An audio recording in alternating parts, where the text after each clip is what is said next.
প্রবাসীদের জন্য দ্রুত সময়ে সেবা প্রদানের লক্ষ্যে ওয়ান স্টপ সার্ভিস চালু করার জন্য মাননীয় স্পিকার বিভিন্ন সরকারি ও বেসরকারি উৎস অনুযায়ী বিশ্বের বিভিন্ন দেশে বর্তমানে প্রায় 1,20,00,000 থেকে 1,60,00,000 বেশি বাংলাদেশি প্রবাসে কর্মরত।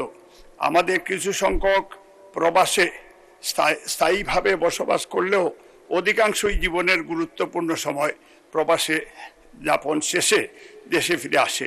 প্রবাসে থাকাকালীন মাথার ঘাম পায়ে ফেলে পরিবার পরিজনের যাতে একটু ভালো থাকে সেজন্য রেমিটেন্স প্রেরণ করে দেশের অর্থনৈতিক চাকাকে সচল রাখার গুরুত্বপূর্ণ ভূমিকা পালন করে। অথচ যখন প্রবাসে থাকে তখন তাদের পরিবারের নিরাপত্তাহীনতা সহ নানা সমস্যায় জর্জরিত হয়ে পড়েন। ফলে এদিকে যেমন তাদের সন্তান ভালোভাবে পড়াশোনা করতে পারছে না,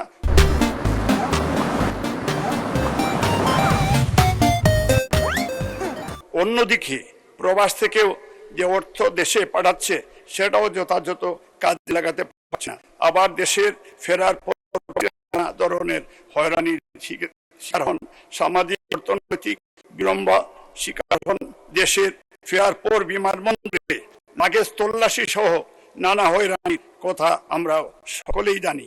প্রবাসে অর্জিত মূলধন নিয়োগ, প্রশাসনিক জটিলতা, আত্মীয় স্বজনের সাথে মানসিক দূরত্ব, কর্মসংস্থানহীন মতো কঠিন বাস্তবতা মুখোমুখি হয়ে থাকে।